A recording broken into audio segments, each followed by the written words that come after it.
첫 번째 경기는 쾰른과 바이른 뮌헨의 경기입니다. 쾰른은 지난 시즌 분데스리가2 우승을 기록했던 슈투르버 감독을 경질하고 지난 시즌 승격 경쟁팀이었던 파더보른의 감독 크파스 니오커 감독을 이번 시즌 새롭게 선임하는 과정에서 약간의 잡음이 있었던 팀인데요. 하지만 현재 쾰른이 리그 11위로 꽤나 선방하고 있는 흐름이기 때문에 안 좋았던 쾰른 팬들의 여론은 시즌 초반에 비해 많이 사그러든 모습입니다. 크파스 니오커 감독은 백스리 기반의 주로 3-4-3 포메이션을 사용하면서 윙백들을 공격적으로 운영하는 감독이며 특히 야쿠문 카민스키는 크파스 니오커 감독 전술의 핵심인데 이번 시즌 카민스키가 리그 16경기에서 모두 선발로 출전하면서 좌우 가리지 않고 수비부터 미드필더 그리고 공격수까지 센터백을 제외한 모든 포지션에서 그를 뛰게 하고 있는 것을 보면 아직까지도 크파스 니오커 감독이 쾰른에서 자신의 전술을 확실하게 정립하지 못했다라고도 해석을 할 수 있을 것 같습니다. 쾰른은 직전 하이덴하임 원정에서 난타전 끝에 2대2 무승부를 기록하며 최근 리그 7경기 연속 승리를 기록하지 못했으며 리그 10경기 연속 클린시트에도 실패한 모습인데 긍정적인 부분이 있었다면 쾰른의 메인 공격 루트인 왼쪽에서 카민스키와 카스트로 몬테스가 뛰어난 활약을 보여주었다는 점이죠. 바이른 뮌헨은 직전 볼프스부르크와의 경기에서 전반전 2대1로 마쳤지만 후반전 180도 달라진 모습을 보여주며 이후 슈팅 8개 총 6개를 득점으로 만들어내는 미친 골 결정력으로 무려 8대1 대승을 기록했고 2위 도르트문트와 승점 11점 차이로 벌리며 선두자리를 더욱 굳건하게 만들었습니다. 물론 바이른 뮌헨이 리그에서 대량 득점 경기를 만들어내는 것은 그리 놀랄만한 일은 아니지만 해리케인이 벌써 리그 20호 골을 만들어냈으며 2시즌 연속 10까지 한 골과 한 개의 도움문을 남기고 있는 마이클 올리세는 자신의 폼이 지금 최상으로 올라와 있다는 것을 알려주는 듯한 움직임을 보여줬습니다. 쾰른의 크파스 니오커 감독이 파더보른 시절에도 그랬듯 수비 전술이 그리 좋은 감독은 아니며 최근 레버쿠젠전과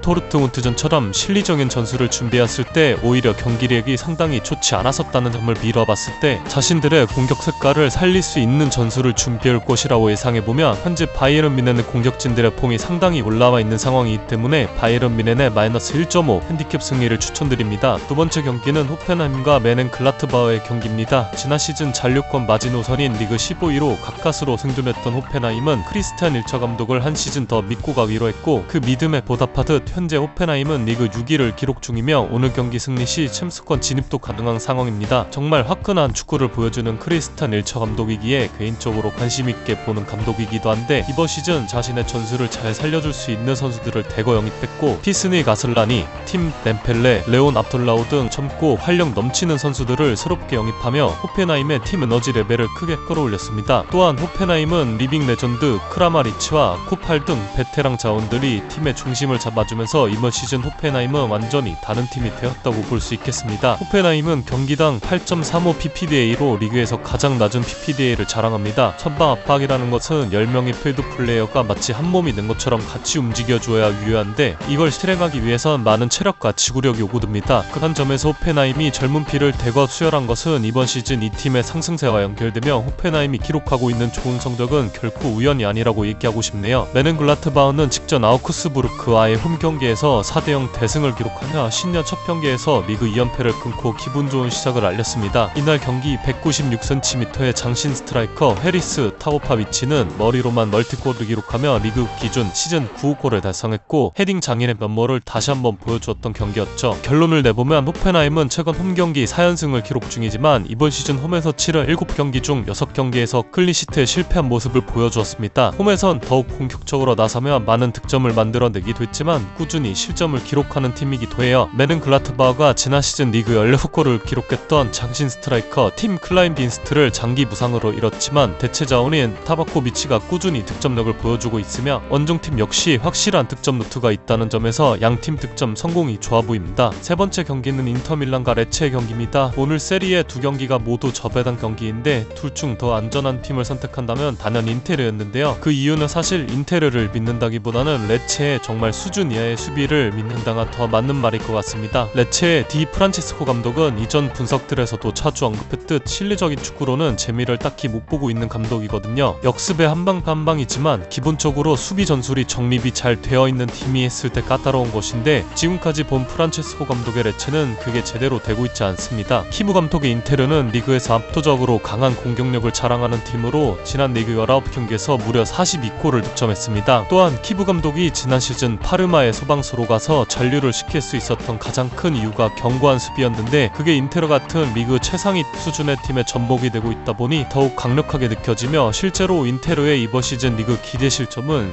19경기 17.83xGA로 리그에서 가장 낮은 수치이기도 합니다. 더군다나 레체의 공격 스탯은 대부분의 지표에서 리그 최하위권 수준이라는 점도 이번 매치업 인테르의 원사이드한 경기가 예상이 되는 이유입니다. 그렇기 때문에 당연하게도 인테르의 승리 배당은 1.1대 매우 낮은 배당이 측정이 되었는데 하위권 팀과의 매치업에서 어느 정도 로테이션이 예상이 되기 때문에 욕심을 버리고 인터밀란의 마이너스 1.5 핸디캡 승리로 가져가겠습니다.